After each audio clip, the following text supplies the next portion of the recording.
Okay, well, we'll make a start. So, welcome everybody to the first report out of 2024. So, happy New Year to everybody. Just like to welcome Robina Tyndale, who's joined us this week as our new chief nurse. So, great to see you on the call, Robina. So, we've got two really great report outs that I'm looking forward to hearing about. So, first of all, we've got James, Claire, and Jacinda given us the update on the Mealtime project, and then we've got Wayne, Amy and Emily for the Greener Medicine return. So we'll hand over to James, Claire and Jatinda. Thank you.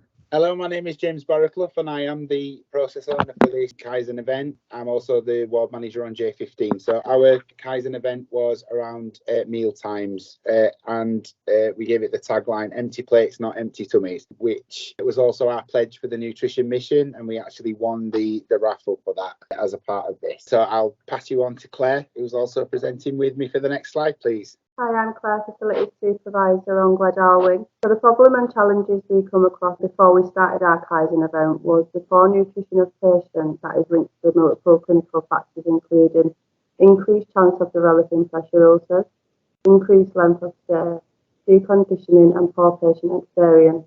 After a team timeout event, clinical staff in J15 identified opportunities for improvement around collaborative working with research and facilities colleagues to reduce the number of wasted meals and improve the nutrition of patients. On average, 8 plated meals are wasted at each service on J15.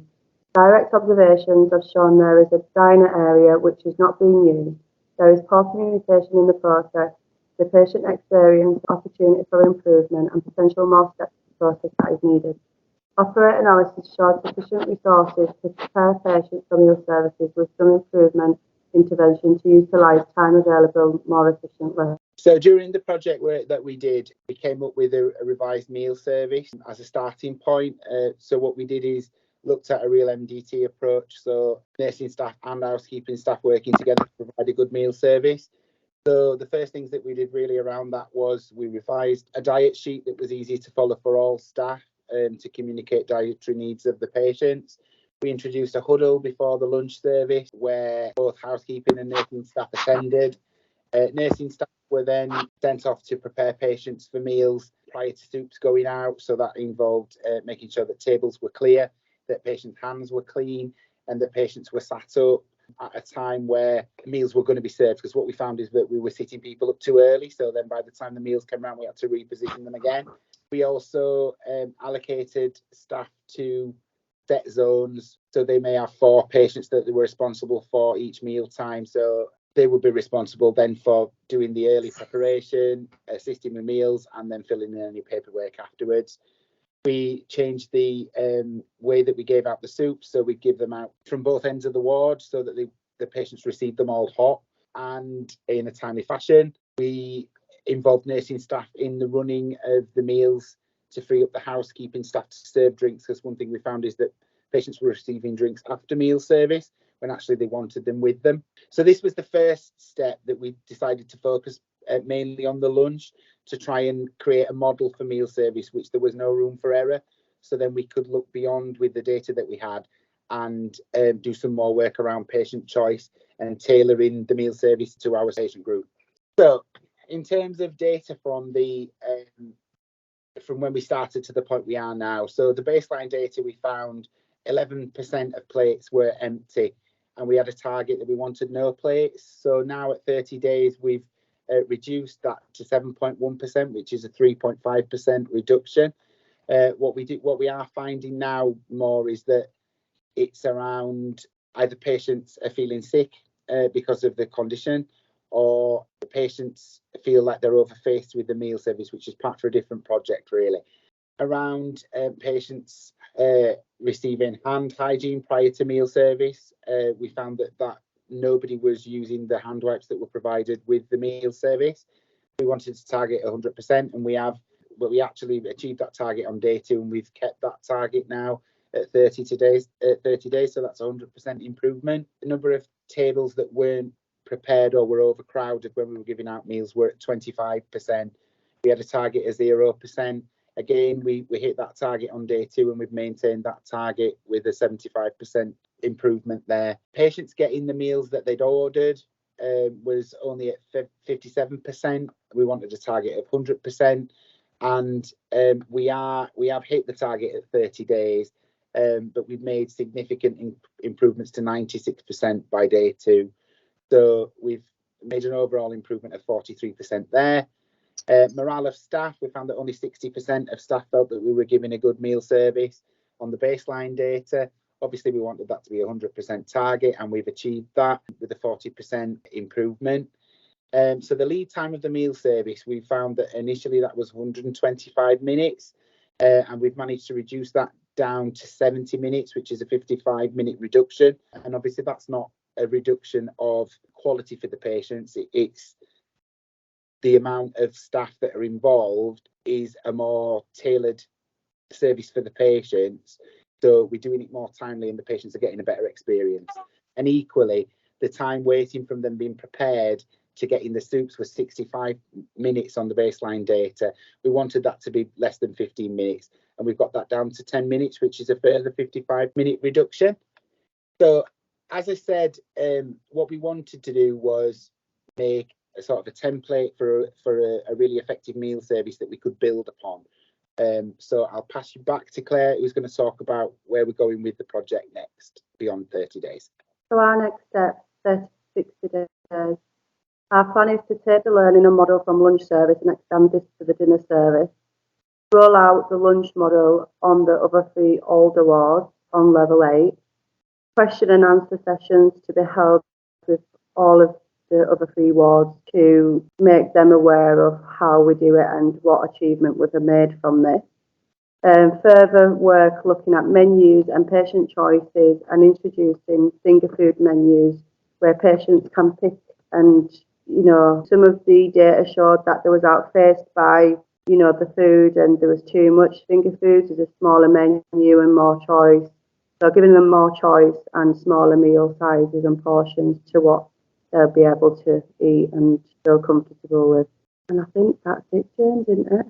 Yeah, that's it. I think what we're just to round off, I think we probably could have implemented some further changes sooner, but I think because of the Christmas period, we wanted to make sure that we had the sustainability, and I think we felt that with us not being around over that 2-week period, we thought we could start something, and we may have to then pick up again after Christmas, so it would be better to start now.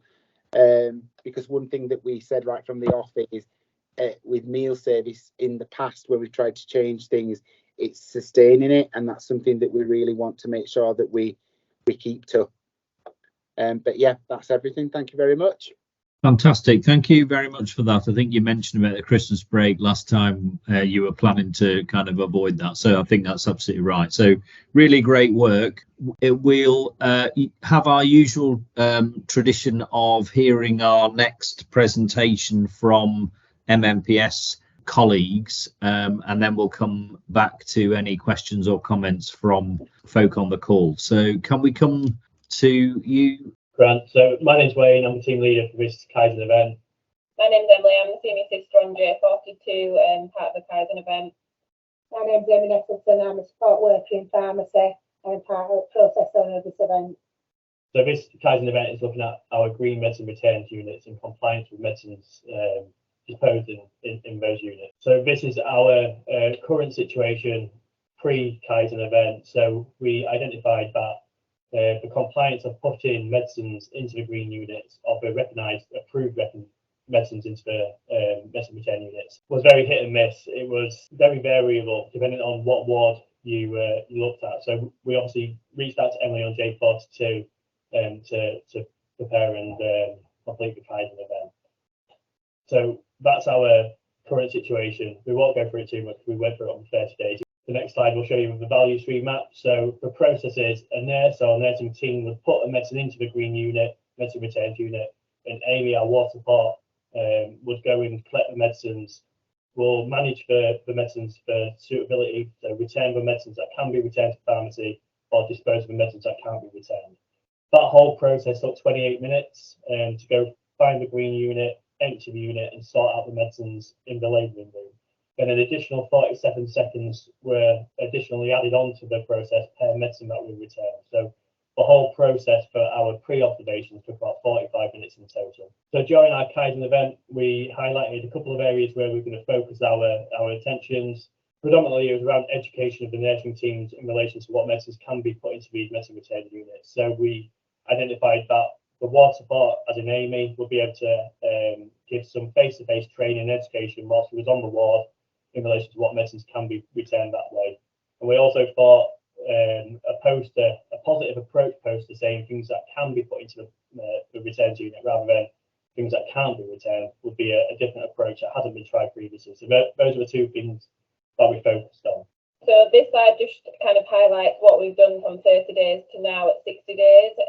So the data that we've collected shows that, like Wayne said, the education is kind of paramount in ensuring this project is successful and that the units are used as they should be.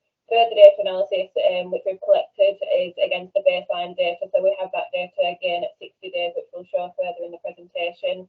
And also, we're currently reviewing the ward support role and how providing education to the staff ensures that we put the correct medicines in the unit. The quotes remain the same from the 30-day report out, which shows that further education is needed. The challenges that we have faced, unfortunately, due to Christmas leave and sickness, has resulted in pressures in other areas. And without the continued support and allocated people within the project have been available, a noticeable impact has been seen. So that noticeable impact has been seen in our 60-day data collection. You can see from our 7-day to our 30-day collection, we had a good improvement in compliance of medicines returned. But unfortunately, from a 30-day to the 60 days, where Amy, who hasn't been available for Christmas leave and covering sickness in other areas, the amount of defects has unfortunately increased. Not significantly, it's gone up about 10%, but it's still an increase and not what we expected or wanted to see. In terms of the education, so we provided a questionnaire to all the nursing team on J42 prior to the Kaizen event, and subsequently 7 days, 30 days, and 60 days to see whether there was a basic understanding of what medicines could be put into these return units. And you can see that actually steadily we've increased the knowledge and compliance in relation to education that of what medicines could be returned. So although the 60-day defect is disappointing, with the 60-day education level, that has been an improvement. I think our target report kind of shows what I've just said. So we've got a mixed bag of green and reds. Unfortunately, we wanted all greens, but due to Christmas leave, as Amy said, it wasn't appropriate or attainable.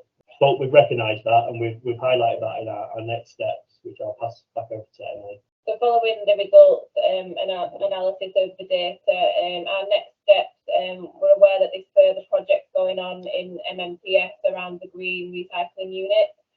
We just hope to work collaboratively and pull all the findings together, which will help to ensure that future projects and this project is sustainable and that it moves forward. We have been informed that there's been an allocated budget to MMPS to ensure that the role of the support worker purely focuses on the green returned unit, which we said obviously can drive the education on the wards for the nursing staff to ensure that compliance is appropriate.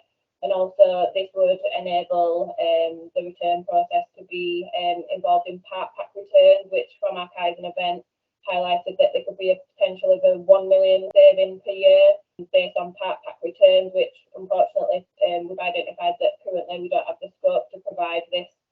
So positive moving forward. I think there's a lot of people on board with this project, and we're hoping we can work together collaboratively in accordance with the Leeds way and ensure that we get good results, both sustainability and the financial saving as well.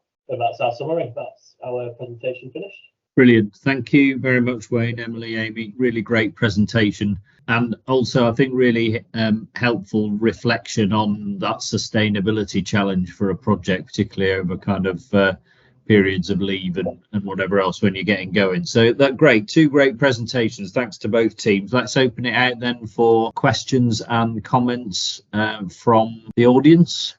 Katie?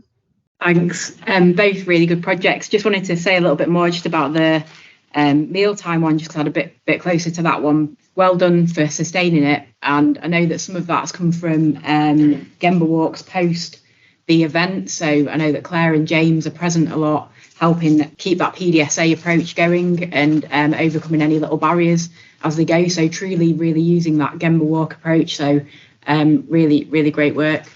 Thanks. Thanks, Katie. James? Great presentations, guys. It's a comment and question for the Mealtime team. Really impressive to see the reduction in lead time and also the time between the meal being prepared and being served for the patients. Some fantastic results. I just wondered if you could say a little bit more about the standard work that you're developing and how you're going to roll that out onto the other 3 elderly care wards and your kind of approach to that. Yeah, so initially we wanted to get the lunch service to something that we're right without any tweaks, which I think we're almost at now. There's a few little tweaks that we've picked up over Christmas that we want to put in. The next stage is Claire and myself will speak to the teams and the ward leaders for the rest of Gledow, because the next sort of branch of it would be to roll it out to the 4 wards on level 8 in Gledow and then take it step by step. So the next step would be for us to work with them to try and embed the lunch service there, but then equally within the same time frame we're working towards taking what we've learned from the lunch service and applying that to the dinner service. And then we've got some other work around the menus where we've got some baseline data for that, so we're going to be doing some audit work around that. I think there was some mention that we were going to try initially in enhanced care bays, because there's a CSW in there, so we can monitor what the patients are liking and also support the patients to make the choices with the menus. So use that as our starting place and then just grow bigger as we go. Great. Thanks, James. Jenny? 2 really inspiring presentations. Well done. I was going to follow on from James's question, actually, and then I've also got one from MPS. And I'm not sure who's best to answer, actually, but I love that you're working with it and you're thinking about how you scale up. Is there the opportunity to scale up outside of the elderly care wards? And if so, I'm not sure how. I'm probably looking at Katie and the KPO about how we would, and Jimmy, how we would facilitate that. Yeah, we're working with facilities, so with Claire and Dean Legg, who was a sponsor for this. And Dean's very keen to get a standard set up and across the organisation. So yeah, absolutely, step at a time, but definitely it would look differently outside of elderly. But if we can nail it there, then I think we can probably do it anywhere. Yeah, and back to James's point about if there's an element of that standard work that can be generic and then bespoke, I think it's amazing, and I hope you're proud that you're sort of trialing something that could be rolled out across the organisation. I think that's phenomenal. And then one for Wayne and Emily and Amy. Did I mishear? Just say a little bit more about. It sounded as if you were struggling with the resources in order to realise the 1 million benefit. I might have misheard that, but just say a little bit more about that one. No, so for this Kaizen event over Christmas, we struggled with ward support being available to continue that education on the ward. So that continuous education of new staff. In relation to the further project looking at the medicine return units, we're currently at a point where we've got allocated funding and we're working through what ward structure, what staff structure is needed to then be able to facilitate that potential £1 million+ saving. Okay, amazing, brilliant, well done both. At the minute, Jenny, we can only return full pack, so I think the part pack return saving was where we were going to save additional. I've got you. I now understand. That's helpful. Thank you. Thanks, Steve. Yeah, thanks very much, Phil, and great to be a part of this. Just hearing about these 2 projects. The thing that really chimed with me was when we were talking about the greener medicines returned and the language flip from these are what we can't do to flipping it to this is what we can do, and that seemed to be something that really was was quite a key element, and I'd be really interested to just hear a little bit more about that, because we do know that language is so important, and how we communicate sort of what we can offer to our colleagues is really important. Is there anything else that we can learn from that sort of that point that you highlighted? I think from the initial Gemba walk, just kind of speaking with the staff on the shop floor and hearing how they felt empowered or unempowered to use the return units. And I think initially when they were rolled out, I think the lack of education behind it, that was evident that was a drive that we needed to focus on. The old posters that were displayed on the units had big crosses, negative kind of comments, and I think from speaking with staff that came across and was evident that was a reason why they either used it wrongly or chose not to use the return unit.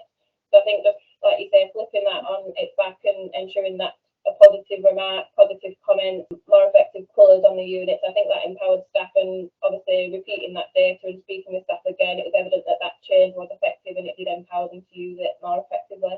Great. Okay, fantastic. So I can't see anybody else wanting to come in. Apologies if there's anybody wanting to come in or thinks they've got their hand up, then just kind of come in at this point. Okay, well, otherwise, thank you very much to James, Claire and Jitendra, and Wayne, Emily and Amy, and we really look forward to your next sequence, the 30 and 90-day report out respectively. So we'll really look forward to hearing about both of those.